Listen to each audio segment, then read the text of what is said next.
This is Midnight in the Bay podcast. I'm your host, Alex Woody, your favorite Woody. Well, maybe not your favorite Woody, guys, but your second favorite Woody. And this is episode 166. They said it couldn't be done. They said it wouldn't be done. They said I was part retarded. But we're showing them wrong and we're moving on. And we're being strong, right, guy? And I'm here with a huge guest. Usually I'm on here talking about my grandma, how she fingered me in the butt. You know what I mean? Usually I'm out here complaining about my wife, or I get, some drug guy I used to hang out with, but I actually got a comedian, a fellow comedian. He's kind of like a pen pal comedian. Never met him in person, but I listened to his podcast because it's got great tips. It's called the Homeschooled Podcast. You can find it where you get podcasts. He's got great comedy tips on there. And, being someone somewhat new, it was great to hear that. So I reached out to him and we did a podcast before, probably like a year ago. I think I smoked about a pound of weed. I was jittering and jiving. I also was even newer to comedy and also might have had appendicitis going on. So now we're feeling good. I just had my first beer and I'm happy to bring on Agostino Zoida. Thank you for having me, buddy. What do you mean first beer? Like first beer since the appendicitis? No, first beer of the day. Oh. I literally you said, let me know when you're on, and then you'll accept my invitation. And I was like, hang on, I gotta crack a beer real quick. Hey, I ain't mad at you, man. One of those days, Today's like the first day that I'm gonna legitimately try not to drink. Really long time. Yeah. Yesterday was supposed to be that day, but by the end of the day, I was like, fuck it. So I'm gonna try to see if I can go all the way to Sunday, because Sunday I'll drink and watch some football. So I'm gonna try to see if I can go 2 day through Sunday, no drinking. It's the goal this week. I feel like I'm talking to myself in the mirror because I did 14 days off starting on the 2nd of January. And then the playoffs started. And I hadn't been hanging out with people because we've been afraid of COVID. We know some old people. And my buddy was like, if I leave the doors, windows open, you want to come over? I'm like, fuck it, Yeah. So I had a drink with them, and it's fucking man. NFL, You gotta go out and keep your sanity at bay, because I know people are worried about COVID and stuff like that, but at one point you got to go, all right, it's my mental health or like I might get COVID, and you got to make the judgment call, and then if you make the judgment call and you go out and do something fun or that brings you back to, some kind of sane place, then you just go home and you like quarantine for 2 more weeks and don't see anybody, Yeah, I feel like that's not good for you. Yeah, not at all. You need to see people, especially us comedians. I need people. I run out of people to talk to. I call people I haven't talked to for like 15 years. Hey, you remember me from high school? Did you really? Yeah, I mean, I've just been so bored, and you start thinking about the past. This whole pandemic, I've been thinking about the past, my faults, where I failed in life. It's like been a whole examination of life. I don't know if you feel the same way.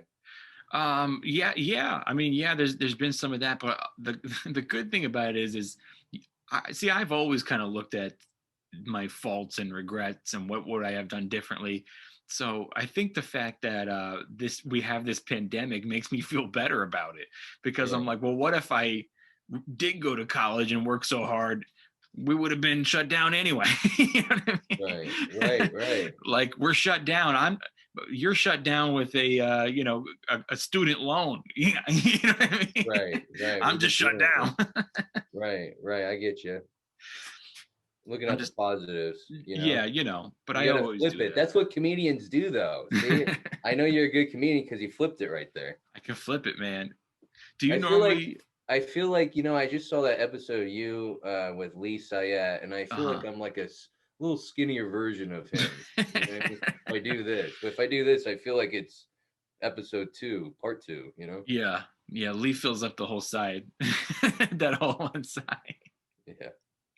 Okay. Do you get Tom Segura a lot?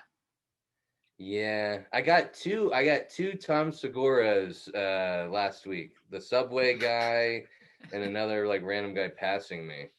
And you know what? I was too much of a pussy, or it just felt too awkward to go, hey, by the way, I do comedy. You want to check out my, you know what I mean? I didn't. So I just, next time though, I was thinking about next time someone says that to me, like, do you know what you look like? Tom Segura? I'm going to go, duh, that's me. Yeah. Where's my coffee? You know, just turn into a prick.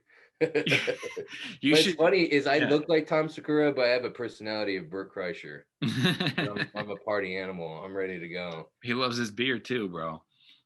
Yeah. Now I am, after football, I am going to take another break because I want to Okay. lose some of the weight too. You can't Yeah. lose weight and drink, you know. Yeah.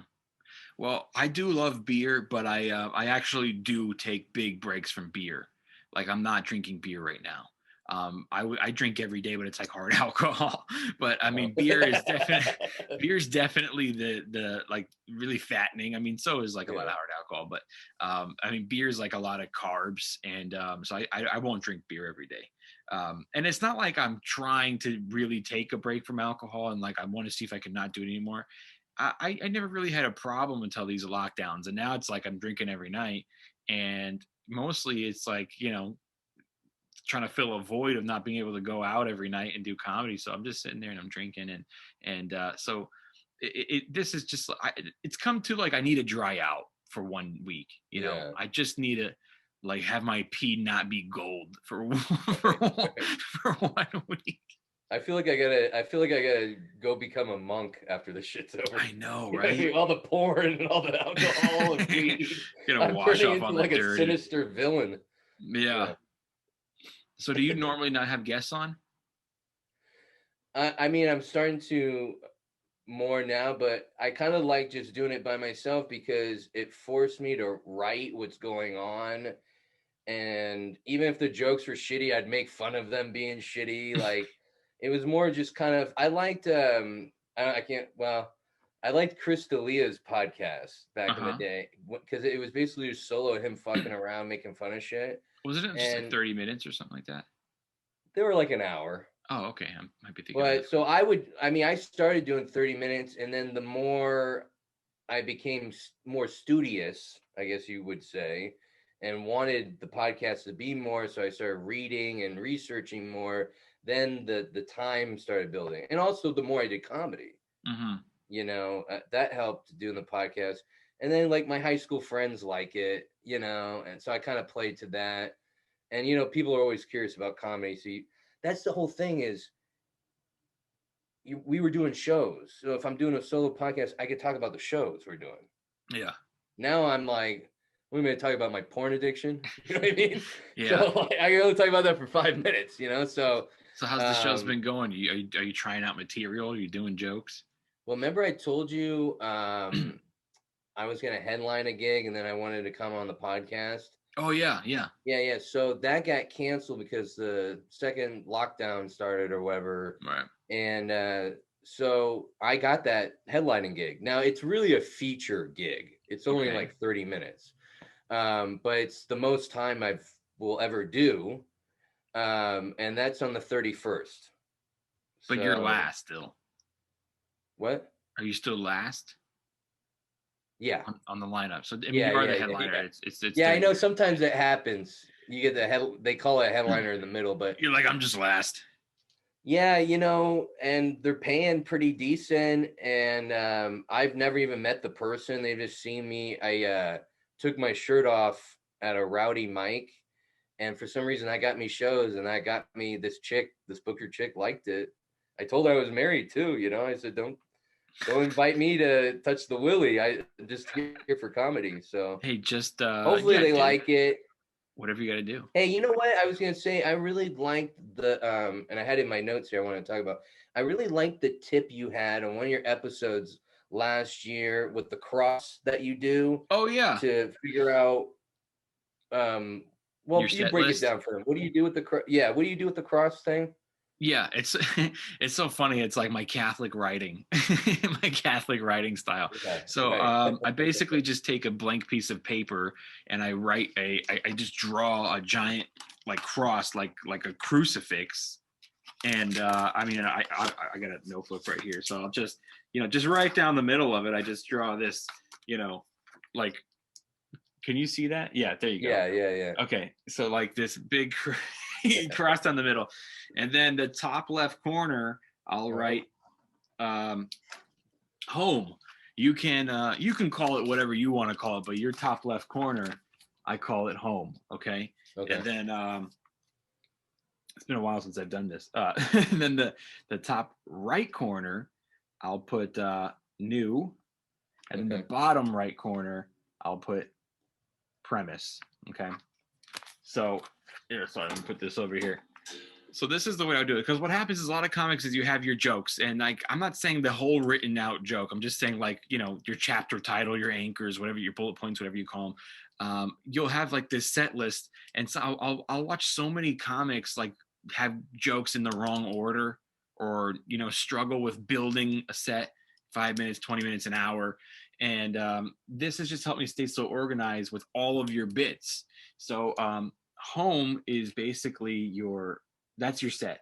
That's your set that you're currently doing, and that's the set that you're working on, and that you eventually want it to grow to be an hour. That's like your hour. That's your hour special, if you want to call it that. And then I think it's too late here. And then new, obviously you put like all the new jokes, and then the bottom right you put premises, which are basically jokes that like they work, and they're just not perfect yet, and they haven't graduated to new. So then, like, why wouldn't you, once they are done, like, why wouldn't you just put them from premise right to home? Because, and the reason for that is because it has to go in the right order. It needs to graduate first. So, like, I'll try jokes at an open mic over and over and over again until it's right. And then once I think it's finally ready for the real set, I'll take it from here and I'll put it up in here, and then I'll have like all these new bits that I don't know where they're gonna go here. So then I'll like, let's say this one's about you know, marriage. So I know right here I open with a thing about my family, and then family will eventually lead to relationships, and then relationships will lead to a story about my wife. So like, and then, you know, let's say, and then actually I open with a story that has nothing to do with any of that stuff, and then it goes to family, then it goes to relationships, then it goes to a story, and then let's say you got a bit over here that's about the trash man coming or something, you know, whatever bit you got. Now you're not going to take this joke about your wife and put it over here with the trash man. You're gonna see how you can work it right here, so you have like all these smooth transitions, and then before you know it, you're gonna have that bit, that bit, that bit, that bit, that bit, and then this line represents your half hour, and then below here the goal is to fill it up with the other half hour. And then once you have everything all written down, you're going to I know you've heard this before, but it's easier to see it, right? Well, and you know what, the way it's a good refresher, because I did this earlier today getting ready for the spot. Yeah. And I did completely different. And I like the way you're doing, because the hardest thing for me is connecting the dots, because I come up with a lot of just lines that, you know, I'm like, where the fuck am I going to put this? Yeah. You know what I mean? But it's funny. Right. And then sometimes you hang on to those for years, and then one day you'll come up with a bit and go, oh, that line will work great here. You know, sometimes you just hang on to it. That's why it's great to have like everything like kind of written. And then another thing I do is like, actually, once you have everything written out, let's say you get to your 30 and then you get to your hour, you'll have it all in the right order. And then what I'll do is I'll go back to it and I'll look at it, and then sorry, it's hard to see. I'll do lines. I'll do lines like this. Like, you know, that bit and that bit and that bit is about 5 minutes total because they're short bits. So then I'll do a line like that, and I'll go, that's 5 minutes. Then do the same thing. That's 5 minutes. That's 5 minutes. And then there's two reasons why you do that. One is you don't always get a half an hour to practice on stage. People aren't handing out 30-minute spots. You usually get 5-minute spots. Right. So you go, I want to work my half hour. That means I got to hit a bunch of fucking spots, and then the first one I'm gonna do that 5, and then I'm gonna do that 5, and then I'm gonna do that 5. And if you can do like 3 mics in a week, that's 15 minutes right there. And you can just keep working them and practice them. Same if you do the hour, you just keep going down. The second reason why you do those little lines in between every 5 minutes, we want a closer at the each of 5 minutes, because you're only doing 5-minute sets at little stupid bar shows or open mics or whatever the fuck you can get your hands on. So you're only doing 5-minute sets, and you're like, this week I'm going to work on this 5-minute set. But what if that 5-minute set doesn't end with anything that big? You want to open strong, you want to end strong of every performance. So that makes you like come out the gate hard and go out every 5 minutes. So imagine when you do the 30, you're going to have a closer every 5 minutes, and you're going to tear it up. Yeah. How do you know what's a closer? Your biggest laugh? Biggest laugh, smartest punchline, fewest setups with punchline. Stuff that gets the laugh the quickest is not always necessarily the closer. That's stuff that you want to open with. You want to get the laughs fast and convince them that you're. See, I do a lot of stories and or what's the word I'm thinking of? Not confrontational. Contradiction. Yes, that word. I do a lot of controversial bits. Oh, right. Well, wait. And you know what? I just want to do a quick advertisement for that. Oh, sure. Go check out his album, Bad Guy. Yeah. Motherfucker, you think I didn't listen to it? I listened to it. I listened to it when you released it in June, and I got a refresh today because I knew we were going to talk. And I liked it, and I think people should check it out. I found it on Apple. I'm assuming it's on everything.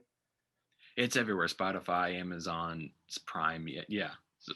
Very relatable. Very relatable. Thank you, man. Yeah. You could go to, by the way, you can get it on Amazon. And today I went on Amazon and I noticed that a private seller is selling a used copy for $40. I'm like, bro. He'll probably get it too. He'll probably get it. You know, people are dumb. It's like you can get one for 10, a new one. But do you think something's controversial in that album? Is that why you brought it up? It's probably your dad. Hey, it's probably your dad. Hey, you know what? I think you spoke from the heart, and that's why I liked you from the start. I heard you on the Joey Diaz podcast. That's what introduced me to. Man. And Joey Diaz speaks like that, you know. And I like Jimmy Schubert a lot. He speaks like that. His album was great. Yeah, he's great. He's a beast. And you also open up for Sam Tripoli. He's great.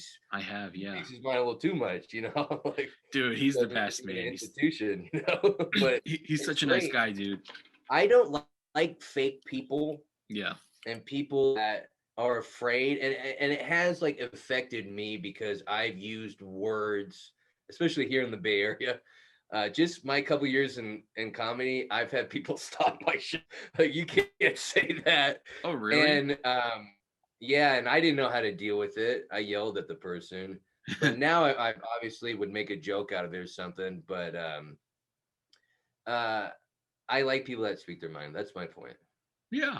I mean, it's your art. You should be able to talk about whatever you want to talk about. I'm a firm believer in that.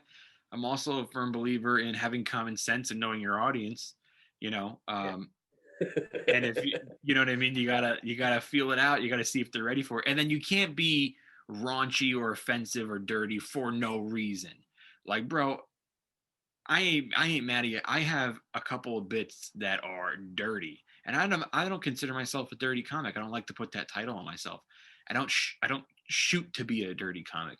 Sometimes a story or a bit comes up that I think is worth sharing. It might be, dude, I got a whole anal bit that's fucking murderous, and I get away with it. Women laugh at it, and husbands and wives, grandmothers, like, I get away with it because I'm not just saying dirty shit just to say dirty shit. You know what I mean? You're saying something that's like real truth. Yeah. People have experienced it. I swear to God, bro, it's a clean anal bit. It's They're the way that you work. They're out there. Watch out. Yeah. Watch out, everybody. But yeah, you know, you could take my album, which, by the way, the album I recorded years ago. I just never really was able to get it. Oh, really? Yeah, man. My hour now is none of that, dude. And I've just grown. But even if you look at that set list on the back of my, I mean, I could probably pull it up right here later when I'm editing this video. So if you look at the set list on the back of my comedy album, it starts with, I think the first one I have on there is called A Hacky Joke, right? Like it's like this story about R&B music and my mom Right, in the the car. radio. The Yeah, radio. a big chunk of my whole album is relationship stuff. And then, some controversial stuffs where I might offend women a little because I do that whole dark room bit and the Oh, callback. hey, my favorite's the bitch bit. The bitch bit. Oh yeah, what was that one again? The coworker called her a bitch. Oh yeah. And then I said I And got mad because she is a bitch. yeah, and you want to be friends with him. Yeah. Keep his number on speed dial and shit and be like, bro, she's doing it again. I can relate because I'm married and Yeah. a lot of times, Yeah. But dude, that was my ex-wife that I wrote that bit about. Yeah, And yeah, that's yeah, yeah. like, When I heard that, I thought it was new, and I thought, sometimes in comedy, you will change the truth so the joke will work. yeah, or keep it current and stuff. You know what I mean? It's an Yeah. old joke, but you haven't revealed that you're divorced yet in the set, so you can use it. Yeah. You know what I mean? I think I recorded that album at the end of 2014. Okay. That's how old it is. But I mean, When did you get divorced? when did I get divorced? I was already separated when I recorded the album. So I think the divorce was in 2015. Wow. But we were already separated. She did not come to the recording of of my album. Oh, really? I thought she'd be front row. No, dude, we weren't even talking at the time. But I had already been working on that bit for like a year, like all the relationship stuff. It was just accumulated over time. But Wait. So you said that bit when you were separated? Yeah. Oh, so it was fun saying that bit. Oh yeah, and it came out You were more like, real. I hope she doesn't hear this or anything. You're like, I hope she fucking hears it. Yeah. Well, there were parts of the album that I wasn't always 100% happy with, and then the audio quality and stuff like that. So that's why I never released it.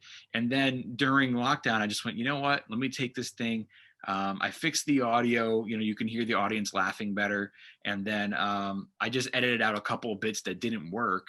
But then I was like revisiting. I'm like, I can't believe that all these bits. Some of these bits, I'm like, I should keep doing them. Like my favorite one is that one about dreams. I think that's a solid bit. Dreams is a great topic. The dream one. Talk about dreams. So there's a bunch of stuff in there that I was just like, oh damn, that's actually a pretty good bit. What's funny is I think a lot of comedians are doing this. They're going through the material. They're like, I'm not really doing shows. I gotta stay relevant. What can I release on Instagram? I was doing that. What clip? Yeah. And there was one set I had and some bits. I was like, this fucking sucks. And then like months later during this, I was like, this isn't bad. And then I posted like a little segment of a thing I didn't really like, and people were like, I loved it. Like even my stepmom liked it. So, it's so funny what people like it. You don't even like it. I hate all my material right now, but I'm gonna do it that fucking day. Yeah, because you're always. I think it's like you're always looking for that better fucking bit, that better joke. Yeah. Yeah, man. I mean, right now, all we can do is go through the archives and just kind of find a little clip to throw on the internet because we're not currently doing shows. But in November, I did Philly with Tripoli, and I had a brand new, like current events, 15 minutes that I added at the top of my like regular set. And dude, we did 5 shows that weekend, and by like the third or fourth show, that 15 minutes was tight, dude. It was like ready. It's just tight because you're basically repeating the same material, just kind of different ways, kind of natural. It was great, dude. I have been emailing the club ever since because I know they recorded it and going like, please get me that footage. And they, for whatever reason, like they haven't sent it to me yet. I just want to be like, lazy. Like, dude, like I need that. That's like, and it's like, if I post it now, it's all like current event stuff. It's like, things that are happening in the world right now. It's like, it's such good material. You're checking your email. And I remember you talked about a bit that I can really relate. I don't know if you're working it out right now, but that family member that sends you the Bible verse in the morning. Yeah. That Like, bit is like in the new box. It's okay, not in premise. It goes back and forth between premise and new box because like it works, but then sometimes it works with other bits and then right. it won't work with it. So I'm always still playing around with that. I don't always use I can relate. I know what time my mother-in-law gets up whenever I get that it. Yeah. verse, and she doesn't even send it to my wife. I asked my wife, I'm like, "Do you get the Bible verse in the morning?" She's like, "No." I'm like, what the Oh, fuck? really? She's not in the group? It's just me. I think she sends it. I think she sends it to people that just need help. Yeah. She's like, I'm praying for you today. Last time I saw him, he had white stuff around his nose. Better send him a couple, you know? Yeah, man. I, get- I'm in my family group chat, and my parents are like so religious, bro. Like my dad just sends a Bible verse every day. And where did you hear that bit? I don't even think it's recorded anywhere. Uh, One of the podcast episodes. Oh, I just talked about the bit, right? You just talked about it, like you're thinking about making it a bit, and those things stick out because it's very relatable. Yeah, You know yeah. what I mean? I have So, a the thing is that there's more to it that I can work into. Like, how do you leave the group chat? Because I really want to, but I don't want to offend my family, you know. right, right. But like the punchline that really works is that my dad started sending gifts, you know, the GIFs, Yeah, yeah. and one so like every day he sends me a gif of Jesus like doing this. Bro, I wake up in the morning and there's Jesus doing this. Oh, And then I say, like, by the way, why do people think that Jesus would do this? God. Like, why do people think that he would do the thing he was murdered on? That's funny. And then I That go like, imagine if your friend got shot and you go see him in the hospital and you're like, hey buddy, you know what I mean? Yeah, that's funny. Wow, I So love that. that part actually works. It's the part about like, how do we get out of this group chat that needs some work? Well, you know what? You got to do the temporary fix. You got to do hidden alerts. I've Yeah. got a couple groups I put hidden on that I check once in a while, but I don't want any part of. You know what I mean? I was like, I don't need to donate to fucking Foreskin Anonymous. You know? I've also got a bunch of stories in the works. I really love doing stories, and I think it's probably the thing that separates me the most from everybody because I get compared to Bill Burr a lot. I get compared to like people say I sound like him, which I think I watch him too much, and I got to stop doing that. But also I do a Oh, lot of relationship stuff. wait, stop right there because Yeah. that was one of the questions on the phone. I worry sometimes not to listen to too much podcasts of other comedians or too many like specials because A, I don't want to accidentally do a joke of someone else's, you know? And B, like you said, I don't want to sound like him. Like I Yeah. listened to Mark Norman for a week and I was saying like, Yeah. all the shit he says, you know? It's natural if you everyone goes through it when you really admire another comic style and if you watch so much of them. I think that the first several years it's so important to watch stand-up comedy. But if you start to notice that you start to sound like, and it's okay to take to kind of sound like them for a while, but then after like for me, dude, as long as I've been doing it, I shouldn't be doing it anymore. Like so now I gotta like stop watching the same one and just keep watching like others. Right, right. Have you ever like accidentally done someone else's joke or was working a bit that was kind of like someone else's and you didn't realize it because for whatever reason maybe you watched the thing a while ago or I don't think so. I okay. don't think so.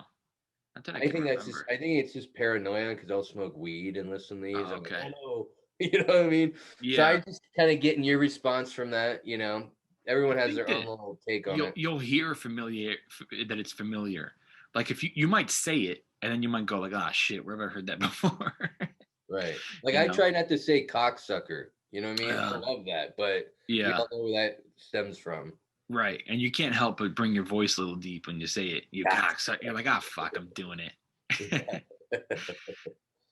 Like I always say all the time to everybody, I always go, oh shit, because that's what Joey would do when he would call me or he'd show up somewhere, and when he'd see me out somewhere, he'd be like, "Oh shit, the Agostino's here," you know what I mean? So we just all of our circle of friends, we do that to each other, to the point where like someone called me out and like, "Bro, you're stealing Joey's lines." It's like, dude, it's like we're all friends and we said that to each other when we see Right. each other, you know?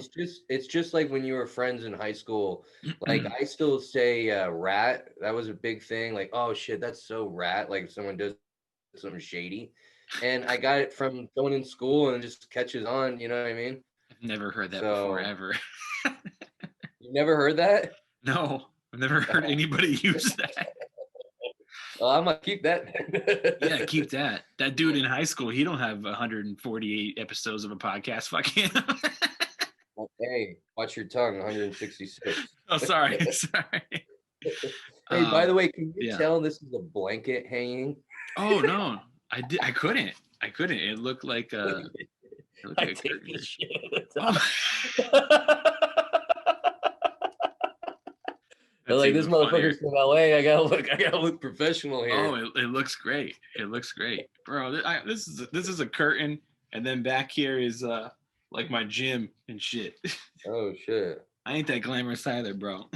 Oh, so you got a gym in your place? That's dope. Well, I have a garage that I've turned into that size of the gym. This size is a podcast studio. Oh my god, you're like Joe Rogan. You're like a mini Joe Rogan. Why did he start in the garage? Probably. I think he started in the closet. Yeah, no, Rogan started on the couch. I just remember seeing that on the Comedy Store documentary. He started on his couch, and then yeah. So I'm like Steve Jobs in the garage. Right. You just move your way up. That's great. Does that help with depression? Because I feel like I hate exercising, but anytime I do it, I'm like, I feel like $1 million. It's helping me. Yes, I mean it's helping me clear my mind, and it feels good. Yeah, I feel like $1 million, and you know, I'm not a big workout guy either, but lately, you know, it's been going good, and I want to keep the weight down, and I've been feeling good. So, but yeah, If I can't work out, you know what I do? I put on or if I'm feeling depressed, there's nothing that fixes depression like a Sylvester Stallone movie. A couple of those. That's the best. That's the best. What's your go-to? Probably Rambo First Blood, but I usually fast forward a little bit because it's a lot of talking. You know, it's the parties at the end. I know you like Die Hard. I love Die Hard. Die Hard 2 is underrated. Yeah. Die Hard 2 is underrated. Dude, I think Die Hard 3 is underrated. Die Hard 3 with Samuel L. Jackson. Oh, yeah. You're That's right. I love that shit. With the German bad guy. Dude, I'm a big Rocky fan. Then I just oh, Rocky's great. I'll watch Rocky couldn't all really day. get in the Creed. I couldn't really get in the Creeds. Can I tell you something? I don't like Michael B. Jordan. No offense. What's that? Yeah. I said no offense. You know? Yeah, no, I don't like Michael B. Jordan. Like, I'm not a fan. I think that he was great as a villain in Black Panther, and that's about it. Oh my God. In Creed, he's kind of arrogant, and I don't really care if he wins the fight. You know what I mean? Like, I don't care about his story. Yeah. Like, Rocky was a love story, man. I was like, can this guy die like his dad? You know what I mean? I thought he was gonna die in the first one, please. You know. But, I remember when Creed came out. I remember reading something where he complained that he didn't get a nomination. I was like, bro, you weren't good. Yeah. Like, they could have gotten any dude that remotely looked like Apollo Creed, which he doesn't. All they needed was like a black boxer who could somewhat act. Like, you like really brought nothing to the table. That's my opinion. Yeah, I mean, there's only certain boxers I like in movies. Like even Jake Gyllenhaal did that boxing movie. I was like, that was cool. The only other boxing movie I like next to Rambo is The Fighter with Christian Bale and Mark Wahlberg. That is fire. Dude, have you ever seen Warrior? Oh, that's fire too, but isn't that UFC? It's an MMA movie, but it's still fucking great.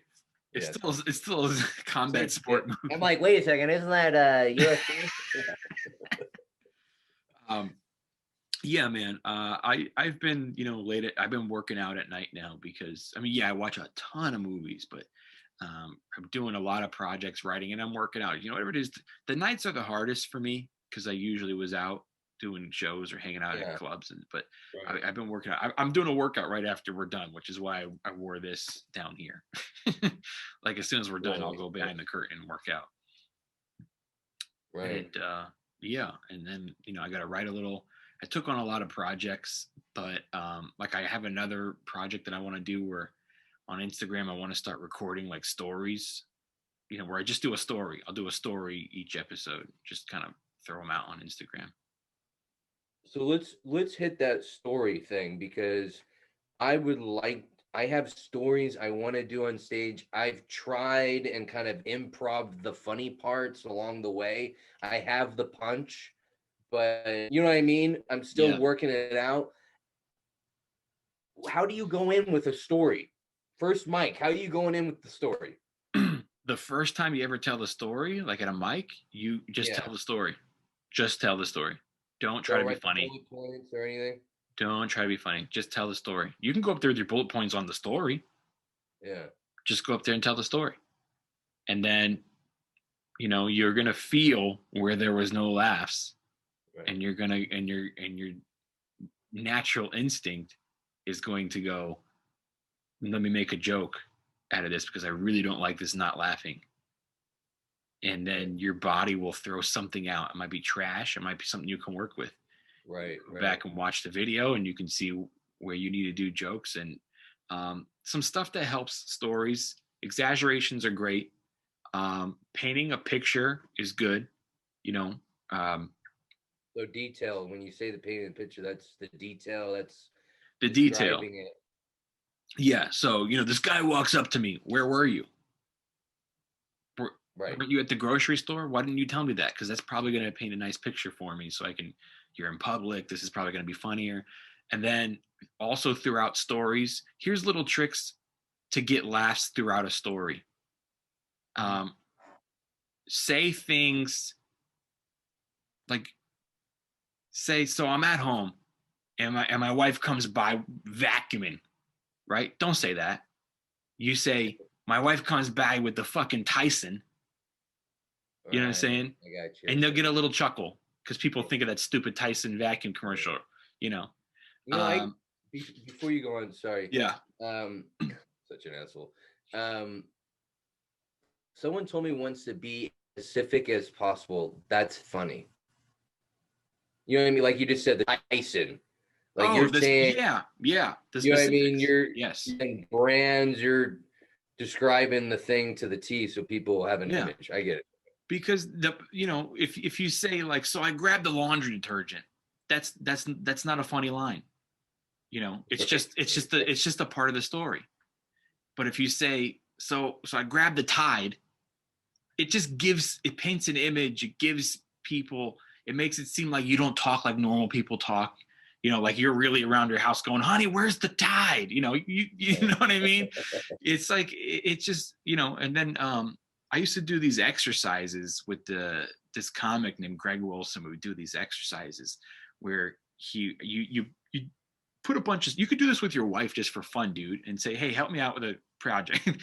And you put a bunch of stuff on papers and you like fold them and put them in a jar or a hat. And then you reach in and you randomly pull out a paper, have her do ones for you. You don't even know what's in there. And you'll pull something out and you got to think of things for it. Like you pull something out and it'll say electric car.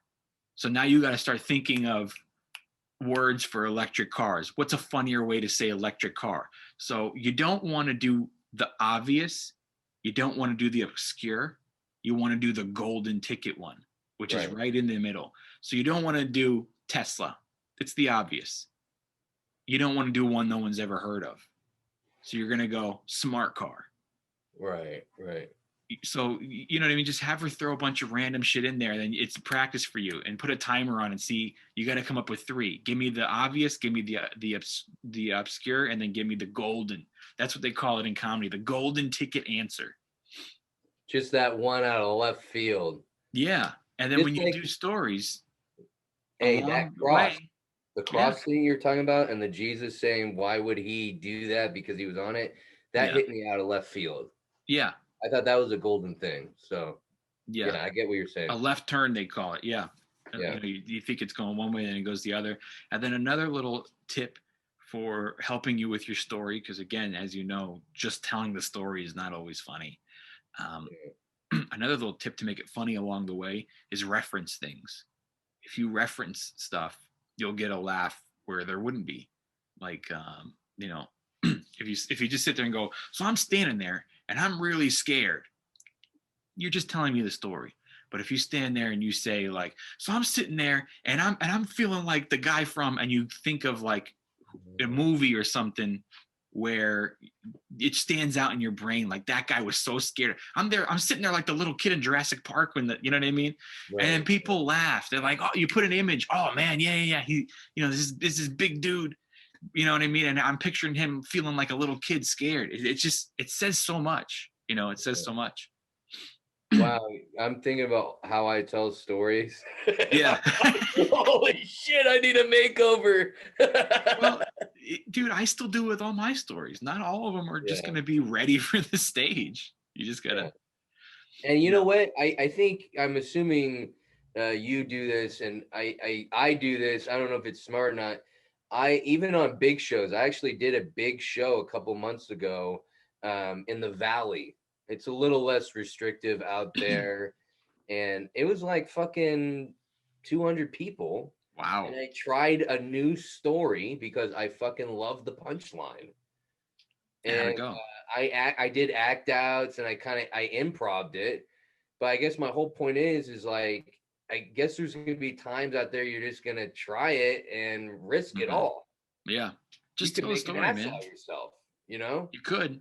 I mean, I would just go to Mike's the first time and just tell the story. Just tell us what happened. Don't try to be funny.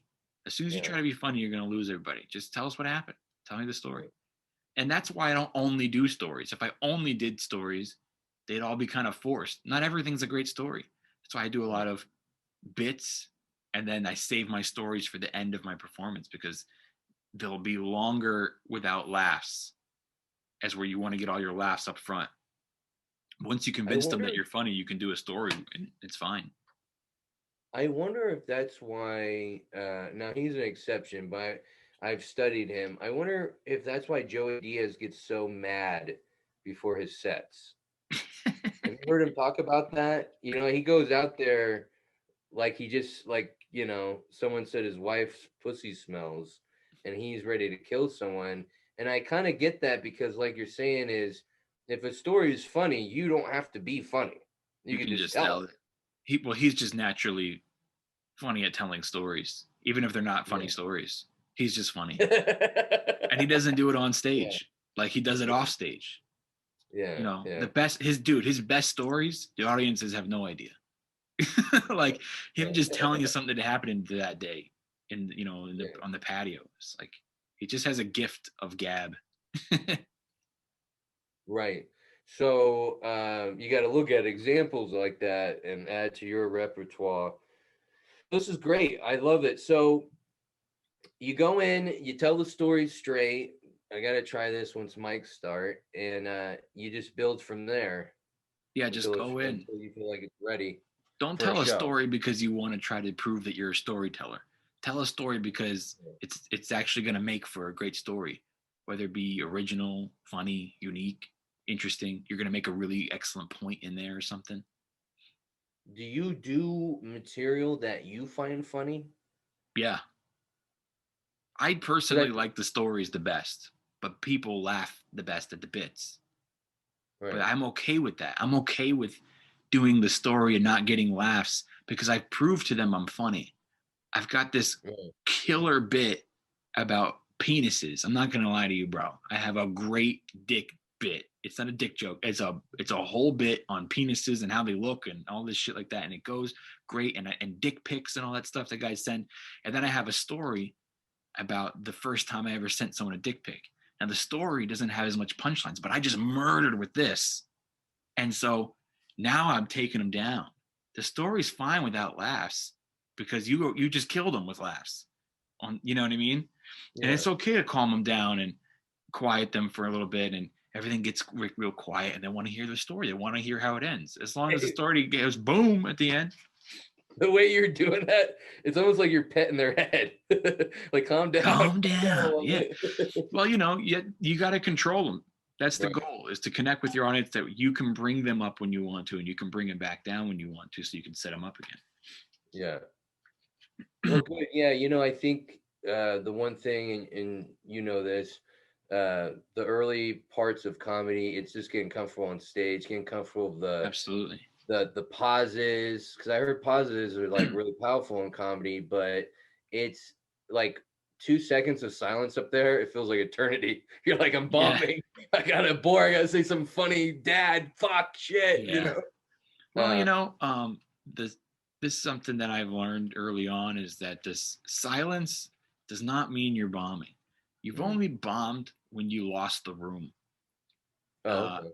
Lost the room means people are talking to each other, or they're looking over there. It doesn't have to be the whole crowd, but pockets of people are not paying attention. That means you've lost the room. But if people are staring at you, zoned in on you, but they're silent, it just means they're listening. So give them something. Yeah. You haven't lost the room yet. Yeah. I think a bomb to me, and people don't realize it, but comedians do afterwards, is when you go back to the recording and you're like, how does dildos go with grandma's lasagna? You know what I mean? But, Yeah. so it's one thing I need to work on. I don't know if you work on this. I get hard on myself a lot. You know what I mean? I'm Yeah. like, I'm horrible. This is disgusting. Meanwhile, people said it was a great set. They loved it. People clapped. They laughed. Why am I beating myself up? You know what I mean? Yeah. But it's also kind of like, this is going to get me, if I'm hard on myself, it'll get me to the next level. So I don't know. I wouldn't beat yourself up too much, especially when you had a good set, not because your friends told you, but you can hear the audience. Yeah. And so don't beat yourself up too much. But like, yeah, dude, I do that too. I'm my own worst critic, and you gotta be. Should always be criticized. You got it killed, but the audience doesn't know that. Man, if I just said that word instead, that would have killed even harder. They don't know that, Right. but you do. So next time you'll do it. Right. That's true.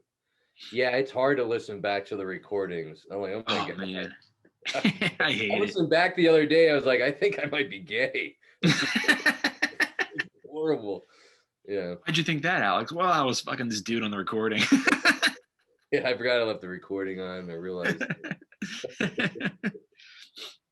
Yeah, so I got this one story that I'm working on right now. What were you gonna say? Nothing. Keep going. Oh, I was gonna say I got this one story that I'm working on right now. I'll tell you. And what do you say to that? Should we wrap up with a story? Do you usually do anything else to wrap up? Yeah, I was mention let's land the plane soon, but I'm digging this. So.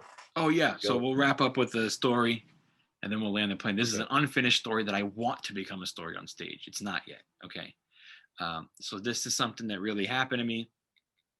And do you remember when the like Tupac hologram happened at Coachella? Oh yeah. Yeah. That's when this was. That's the year it was. Okay. And I have a friend of mine who's an extremely wealthy, connected friend, and he gets this idea where he goes, well, I want to do like a hologram, but I'm going to bring back like the Rat Pack. He wants to bring back Sinatra, Dean Martin, like all those guys. So he goes, yeah. And then we'll have them perform like at a Las Vegas show. And I'm like, dude, that's a great idea. So he's a pretty well-off dude. He hires the company, hires the technicians, everybody to fucking make this thing. Wow. And they do. And then they're going to pitch it one day, bro. So he calls me and he goes like, bro, we're going to pitch it. Do you want to come in and see the pitch? And I'm like, sure. And he's like, cool. We rented out the Alex Theater. It's in Glendale, California. So I go, okay. He goes, come in. I'll get you in the back door. So I go in there, bro. And I sit down and there's only me, him, the technicians who run the thing. And then we're waiting on who's he going to pitch to. So in walks in Steve Wynn. Oh shit. Of the Wynn Hotels, okay? Yeah. And he's got like two goons on his arm, okay? Right? Like holding him up. Because here's what a lot of people don't know. Steve Wynn is blind. Oh shit. So he's really blind. He can't see. So he has two dudes like walking him to his seat. Now, we're going to pitch a hologram show to a blind guy. Okay? So we sit down and then they go, everyone put on your 3D glasses.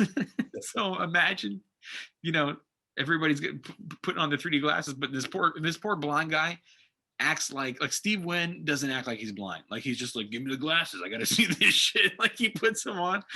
And then, so the show starts and Paul Anka walks out on stage, not a hologram. Paul Anka. Okay. Do you know who that is? No. Okay. Because that's the other, that's my other problem is that with the story is that I think that people don't know who he is. Paul Anka basically opened for Sinatra all his career, and Paul Anka writes songs, and he probably wrote everything Sinatra ever sang. Okay. So Paul Anka walks out on stage, and then he's like, "Hey, I'm Paul Anka, and I'm going to be doing a little presentation for you with my friend Frank Sinatra." And he goes like that and points, and like, dude, these stairs appear. And like Frank Sinatra comes like walking down the stairs, and it's a hologram of Sinatra in his prime with the hat and everything.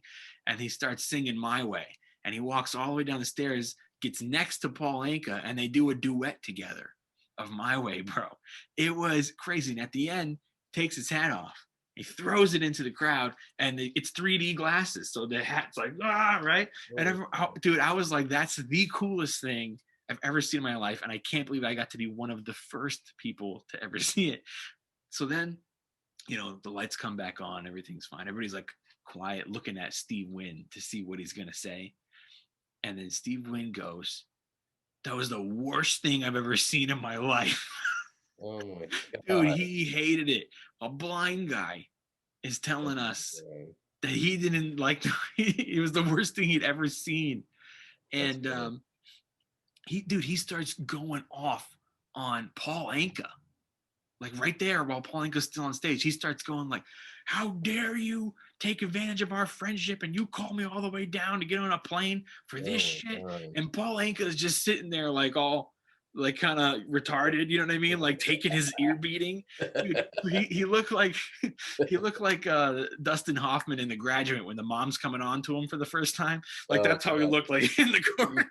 You're such a pussy. Just fuck the mom. So you see the movie reference kind of painted a picture for you. Then dude, so he's just going off and all this stuff. So like it never got made.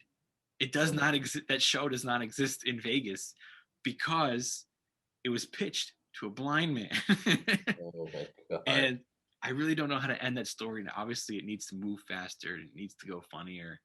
And you had, for some reason, it could be because I'm not the brightest guy, but when you said, I don't know if you know this, but Wind is blind, I didn't think about, well, it's a show until you say it again, referring to a blind guy. Yeah. So I don't know if that was just me. That's just an audience thing that you have to say it again to get them. Oh yeah, what the fuck? You know what I mean? Like repeat yourself to make sure they have it. You know? I should say think to myself, how are we going to pitch something to a blind guy? And then I'm also thinking towards the end of the story to kind of reference something else, like another great thing. Like think about if we ever pitched it to like a famous deaf person type of thing, we would never have this or something like that, using examples. I like that. My first thought was the roast Win and say like, yeah, it makes sense. He doesn't know what greatness looks like. I got an image of his wife, but I don't know how you that's more of a jab in it. And then I mean, if I can make it work one day, that would be great. That'd be a great story. And at the very least, maybe it won't be that funny, but it's just a story to tell at the end of shows that really kind of like a bonus track type deal. You had me, why it was a good story, why I like it, and how I'm like, fuck, I need to find something like this, is you had me thinking, okay, where is he going to go with this? Yeah, I don't go anywhere with it. I know, but like, that's a good start because you have the audience like, oh yeah, this is fun. Yeah. You know what I mean? It's a fun story to hear. I think it's crazy. Like, I think that and that's real. Yeah, that's 100% real. Exactly the way I told you. So let me ask you a question then. If you you got the real story. Mm-hmm. Do you add fake things in to make it interesting or funnier? I have done that with stories, and there's nothing wrong with it. This one, I don't really see. See, you add stuff to make things more crazy or exaggerated than it actually is. This is already kind of crazy, so I just need to make it funny. So, oh, what about even for the punchline? The lie about something happening for If I think of it, I'll do it. But so okay, far, okay. that hasn't been the solution. I'm I just haven't got curious the in my own, when I'm done with this and I put on my little goggles to go write, when am I, what would I change the punchline or something? You know, something that's I not real. I have a story. Now the problem is I'm love talking about poop and stuff, and it's hard because people are eating and stuff. But I have a story about shitting in a parking lot because I couldn't find a bathroom. My son's in the car, Yeah. and I look up at after I'm done, and there's a camera right on me. And my whole thing is like, I don't want to get caught with a shit and run. You know what I Yeah. mean? Yeah. That's the whole I thing. mean, do it. I mean, who cares? I know a lot of guys that got poop jokes. I can do it. Yeah, I no, I've done it. I've done it. I Or did when it you, once, and it got some good little feedback. But I never know what's good, what's not. And then sometimes you run stuff by the comedians, and I'm telling you, I think when you get in comedy, you do lose a little laughing because you hear so much. You know, yeah. because I tell some comedians are like, yeah, yeah, it's funny. Like I can't. You're saying it's funny. I don't know if it is. You're not laughing. Well, that story, if it's got some good build up, it'll be great. Your punchline's funny.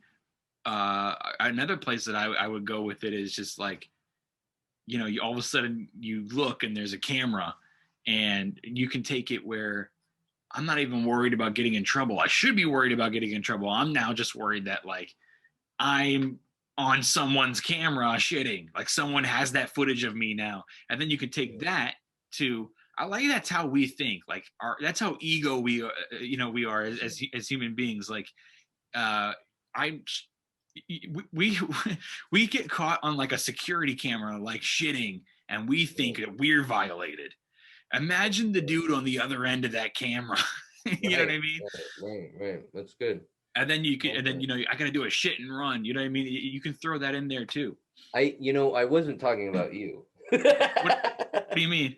When I said, comedians Oh sometimes. no, I didn't think so. Okay, No, okay. I didn't think so. I was gonna tell you I where it went. appreciate I appreciate the feedback. I was more thinking about Zach and Jordan. You know who you are. But anyways, God, we could do a couple hours. We really hit it off this one. The last one, I was kind of like a crack whore talking to you for $1. It was really. I think I was a little nervous, and Pancreatitis. as you get more into comedy, you stop giving a fuck what you say, and you know what I mean. Yeah, yeah, Get you a little more definitely comfortable. do better when you don't care. Yeah, I know it's weird. Well, I'm the best at that. Just ask my wife. Yeah, man. Thank you so much for doing this. Thank you for having me, and thanks for letting me use this footage too on Homeschooled for Swapcast. And Dude, you saved me some time. Let me do one ad real quick, okay? yeah, do it. I appreciate you being on Midnight in the Bay. You guys can hit me up with questions, or if you want to find out shows, you can hit me up on Midnight in the Bay podcast at gmail.com, or on my Instagram, love the gram _Alex Woody comedy. I will be in Sacramento at Vance's restaurant. I'll be posting more details on the Instagram there. And then that's the 31st of January. Also, this podcast is brought to you by Silvertongue Audio. Go to silvertongueaudio.org for free podcast content. Mine is right there, 166 episodes, free download, Apple, Android, tablet, Xbox 360. You'll find it right there. And then there's another podcast, Dazed and Disturbed. It's like uh, disturbing topics, but the guy smokes, so he shines a little light on it. It's kind of goofy, which I can relate with comedy. And then the other one is the NPC podcast, the non-player character podcast. It's a video game podcast, hence the name, and they talk about video games. But it's very interesting, trending stuff going on in the news, stuff from the past, and these people are in the industry, so it's very interesting. Go check that out at silvertongueaudio.org. All right, thanks, guys. I appreciate it. Mr. Zoida, thank you. Yes, sir. I just realized who else you look like. Who? John Favreau. Okay. When you talk a little bit, bro, you're a combination of John Favreau, Tom Segura, Lee Sayat. Well, that one I'm ashamed of. But what's it like up there in Sacramento? You guys starting to have some stuff open? I saw that Punchline was starting to do outdoor shows again. I'm about an hour south. I'm closer to like Oakland, San Francisco. But Sacramento, the outdoor dining's open. Down here, it's not. It's a lot more liberal. It's a lot more people are crying. They don't know what to do. Just open it up. Is there no mics where you are? No, there was, and I was doing outdoor shows, and then just it stopped. Some guy does it at a park, but it's like now it's dark early. You know what I mean? Yeah. And the guy's kind of a dickhead, so I don't do it. So that's the whole thing. I'm doing this headlining gig. I haven't been doing mics. I'm like, fuck. Let's hope this goes well. You know what I mean? Yeah. Yeah, man. I heard that my sister's in Sacramento, so I just heard that she was saying that they are starting to open a little bit. She told me she went to a restaurant indoors the other day. So you know what Laughs Unlimited does up there is they put headphones on the audience members. I've seen. Yeah, so the comedians is talking directly to them, and I heard it's great because you can make fun of people, and the people can't hear. Just the audience members. Right. No, that's a great idea. I think that's great. So the whole thing. This with comedy. The whole thing. It's really who you know. Yeah. Being seen in front of the right people. So I'll be at 3 years in February, and I'm still meeting people, getting the connections. So these are some Sacramento connections, but I'm really in a location in the Bay. We're like Walnut Creek, Pleasanton. There's a club there, Tommy T's. Yeah, I know that one too. Yeah, so I'm in a good location. I know when you come up here, you go to San Jose. That's probably about 45 miles away from me. Yeah. But that's a good club. I was doing the fuck. Why am I drawing a blank? The Punchline. Oh yeah. I was gonna do it for the very first time, and then the pandemic. Wait, which one? I'm getting confused. Which one's the one where they're doing the headphones? Unlimited. Unlimited. Yeah, so I was usually doing the Punchline when I go to Sac or San Fran. Okay. Yeah, so like Laughs Unlimited is probably like the Cobbs of Sacramento. Right. I've never done Punchline, either one. I did Cobbs, and the room is fucking huge. Oh, that's cool. Yeah, I've never did Cobbs. I've heard that. Let me know if you hear anything going on, dude, in Sacramento, because I don't mind to make the trip up if it's going to be a decent gig. And yeah, you should hit up the people at Laughs Unlimited. I don't know if you got connects there. You know what, dude? I've been vouched for about 3 or 4 times in that club, and I can't ever get anywhere. And I've actually showcased for the booker about 3 times and had murderous sets, and they were never in the room. Weird. They're like, yeah, you can go up. Let's check you out. And then they were never in there. So that's, I guess, how it is with certain clubs, right? I guess. I mean, I've been vouched for a bunch. I know that they make you come in as a feature one time, and then the next time they'll headline you. But I've even tried to do that so many times I can't get anybody to respond. So what would you consider yourself, a feature or a headliner? I mean, I'm at a point where I'll take both because there's nothing really else going on. I can headline, I have, and I just don't get as much as I do feature work. But I was kind of before the pandemic almost transitioning to doing more and more headline stuff. But now I'll fucking take anything, dude. Yeah. No, I mean, dude, a really great area for comedy. And I'm hoping that when this is over, there's going to be a boom that we've never seen before. You think the boom that they had at the Comedy Store lately and that we were having was big? I think it's going to be even bigger. Yeah, I hope so, man. I'd like to get out there. Is there like breweries and stuff open Oh yeah, in Sacramento? oh well, see, I think they are. Like I said, I don't really go up there unless it's for like a show. Yeah, yeah. But like I heard the outdoors is, so I'm assuming. And I love the brewery shows. Right, me too. All right, well, cool, man. Well, thanks for having me on, and thank you for doing the Homeschool podcast. It's good to see you, and I'm gonna head back here. I'm gonna go work out. Oh yeah. Okay, dude. Appreciate it. You're starting to buffer anyway. All right, man. Say hi to the wife. You guys take care. Say hi to your mother-in-law. Text her back and be like, Jesus is good. You're right. Yeah, you're right. Text her back the GIF. Just send her one of these. I should send her a picture of my dick. Oh man. Oh man, not another one.